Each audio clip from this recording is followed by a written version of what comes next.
দেশৰ কফি ব্যৱসায়ত অঘটন চিচিডিৰ প্ৰতিষ্ঠাপক স্বত্বাধিকাৰী সন্ধানহীন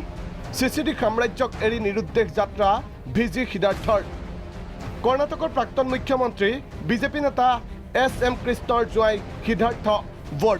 বোৰ্ড অফ ডাইৰেক্টৰ্ছলৈ লিখি গ'ল পত্ৰ আকস্মিকভাৱে সন্ধানহীন হ'ল এজন ভাৰতীয় উদ্যোগপতি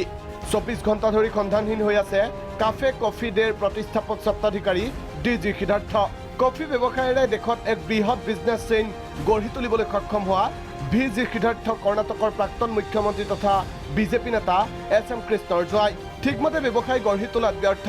ভিজি সিদ্ধাৰ্থই চিচিডিৰ বৰ্ড অফ ডাইৰেক্টৰ্ছলৈ আৰু কৰ্মচাৰীসকললৈ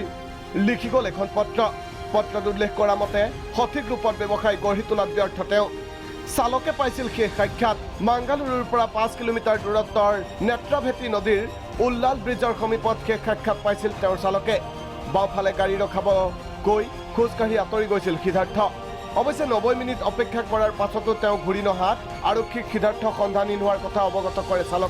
চালকৰ ভাষ্যৰ ভিত্তিতে নদীৰ বুকুত সন্ধান চলাইছে আৰক্ষীয়ে 1993 চনত আৰম্ভণি চিচিডিৰ 130 বছৰ ধৰি কফি খেতিৰে জড়িত এটা ব্যৱসায়ী পৰিয়ালত জন্ম সিদ্ধাৰ্থৰ 1993 চনত কফি ডে গ্লোবেল আৰম্ভ কৰি পিছলৈ চিচিডি নামেৰে জনপ্ৰিয় হয় ব্যৱসায় বৰ্তমান দেশৰ এটা বৃহৎ বিজনেছ চেইন এই চিচিডি সিদ্ধাৰ্থৰ এই আকস্মিক নিৰুদ্দেশত চিচিডিৰ পৰিয়াল আজি চিন্তিত শংকিত national desk report Prag news